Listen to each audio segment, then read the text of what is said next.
మహబూబ్ నగర్ జిల్లా అలంపూర్ నియోజకవర్గంలో BRS party ఆత్మీయ సమ్మేళనం జరిగింది। ఈ కార్యక్రమంలో ఎమ్మెల్యే డాక్టర్ విఎం అబ్రహం, ముఖ్య అతిథిగా ఎమ్మెల్సీ తక్కలపల్లి రవీంద్రరావు పాల్గొన్నారు।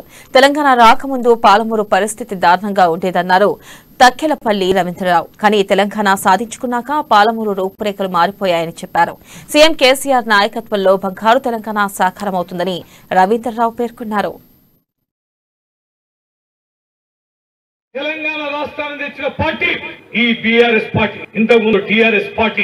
ఈ రాష్ట్రాన్ని సాధించిన పార్టీ ఈ గులాబీ పార్టీ। ఈ గులాబీ పార్టీలో మనం ఉన్నామంటేనే ఏ రాష్ట్రం తెచ్చాం, ఈ సాగునీరు తెచ్చాం, ఇంటింటికి ఇవాళ శుద్ధి చేసిన మంచి చక్కటి తాగునీరుని ఇవ్వగలుగుతున్నాం, 24 గంటల కరెంట్ ఇస్తున్నాం। ఎక్కడ ఉండే కరెంట్, ఏ రకంగా ఉండే, స్విచ్ చేస్తే కరెంట్ ఉండేదా?